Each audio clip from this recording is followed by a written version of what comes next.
देवरानी। एक बार की बात है, सुषमा अपने पूरे परिवार के साथ खुशी खुशी मोहन नगर में रहती थी। उसकी दो बहुएं थी, पल्लवी और शिवानी। एक दिन दोनों बहुएं रसोई में काम कर रही होती है कि तभी उनकी सास सुषमा उन्हें बुलाती है। अरे बहू, जरा इधर तो आना। शिवानी, जरा जाकर देखना सासू माँ क्या कह रही हैं। दीदी आप ही देख लो ना जाकर, आपको भी तो सुनाई दे रहा है। अरे मैं आटा गूंद रही हूँ ना, तुम चली जाओ। हाँ तो मैं भी तो सब्जी काट रही हूँ ना दीदी। अरे बहू जल्दी आओ। ओह, ये तो जाएगी नहीं। मैं ही जाकर देखती हूँ कि क्या करना है। पल्लवी सुषमा के कमरे में जाती है। जी मम्मी जी, क्या हुआ? शाम को घर पर कुछ मेहमान आने वाले हैं, तो तुम अच्छा सा खाना बना लेना बहू। ठीक है मम्मी जी, आप बता दीजिए क्या क्या बनाना है और कितने लोग आ रहे हैं। सुनील की मौसी जी और उनका पूरा परिवार आ रहा है। कुल मिलाकर 3 लोग और हमें मिलाकर हुए 9 लोग। तो अभी से ही तैयारी करना शुरू कर दो। और हाँ, घर की सफाई भी कर देना, हाँ अच्छे से।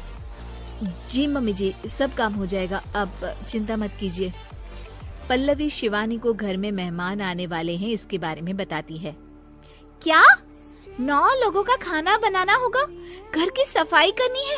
बाप रे, सासू माँ ने तो हमें घर की नौकरानी ही समझ कर रखा है।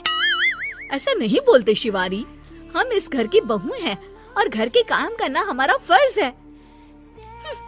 दीदी तो है ही सासू माँ की चमची, जब देखो सासू माँ सासू माँ।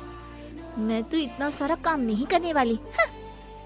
शिवानी कपड़े लेकर गमला साफ कर रही होती है और चक्कर आने का नाटक करने लगती है। मेरा सर चकरा रहा है। तभी वहाँ पल्लवी और सासू माँ जाते हैं। अरे बहू, क्या हो गया तुम्हें? मम्मी जी, बहुत तेज सर में दर्द हो रहा है। तुम एक काम करो शिवानी, आराम कर लो। नहीं नहीं दीदी, घर में मेहमान आने वाले हैं, मुझे आपकी मदद करनी चाहिए। अरे कोई बात नहीं शिवानी, तुम आराम कर लो, मैं सब काम कर लूंगी। ठीक है दीदी, अगर आप इतना कह रही हैं तो आराम कर लेती हूँ। शिवानी आराम से अपने कमरे में मैगजीन पढ़ रही होती है। इसे कहते हैं आराम की जिंदगी। इतना सारा काम। चलो सारा काम खत्म हो गया, शिवानी को देख आती हूँ।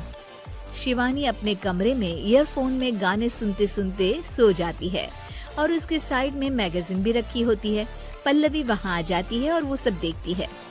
ओहो, तो मतलब सब काम चोरी का बहाना था। अभी बताती हूँ इसको। घर का सारा काम मुझे करना पड़ा और ये महारानी यहाँ मैगजीन पढ़ रही है, गाने सुन रही है। पल्लवी रसोई से एक प्लेट और चम्मच लेकर आती है और शिवानी को थाली बजाकर उठाने लगती है। शिवानी अचानक से उठती है। उठ गई महारानी, गाने भी सुन लिए, मैगजीन भी पढ़ ली। तुम तो बहुत बड़ी झूठी निकली शिवानी। तुमने सर दर्द का बहाना बनाया ताकि काम करने से बच सको। हाँ बनाया बहाना, तो क्या करती, इतने सारे काम करती। मुझे कोई शौक नहीं है चापलूसी का। क्या चापलूसी? तुम्हें लगता है कि मैं सारे काम चापलूसी के लिए कर रही हूँ? और नहीं तो क्या। तभी वहाँ सासू माँ आ जाती हैं। अरे बहू, वो लोग बस आने ही वाले हैं, तुम तैयारियां कर लो। जी सासू माँ, तुझे तो मैं बाद में देखती हूँ। सब खाना खाने बैठते हैं और खाना शुरू करते हैं। तभी सुनील की मौसी बोलती है। वाह भाई वाह, खाना तो बहुत ही अच्छा बना है सुषमा जी। एक एक चीज में क्या स्वाद है। ये सुनकर शिवानी मुंह बना लेती है। उसे अपनी जेठानी की इतनी तारीफ रास नहीं आती। आपकी बहुएं तो बहुत ही अच्छा खाना बनाती हैं। हाँ, बनाती तो दोनों ही अच्छा है, पर आज ना ये सारा खाना बड़ी बहू ने बनाया है। छोटी बहू की तबीयत ठीक नहीं थी, सो इसलिए। मानना पड़ेगा सुषमा जी, आपकी बड़ी बहू तो बहुत ही गुणवान है। पल्लवी की तारीफ सुनकर शिवानी को जलन होती है। पल्लवी ये सुनकर खुश हो जाती है और शिवानी की तरफ देखकर उसे चिढ़ाती है। कुछ देर बाद मेहमानों के जाने का वक्त हो जाता है। मौसी जी सबके लिए उपहार लाई होती है। वो सबको शगुन के पैसे देती हैं और अंत में पल्लवी के पास आती है। तुम्हारे लिए शगुन का लिफाफा तो है ही, पर बहू तुम्हें एक और उपहार भी मिलेगा इतना अच्छा खाना बनाने के लिए। मौसी अपने सोने के कंगन निकालकर पल्लवी को पहना देती है।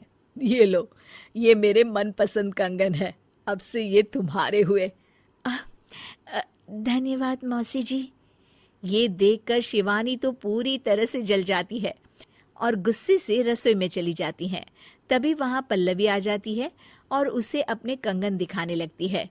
देवरानी जी, अब आपका सर दर्द ठीक तो है ना? मुझे लगता है कि अब सर दर्द शुरू हो गया होगा आपका।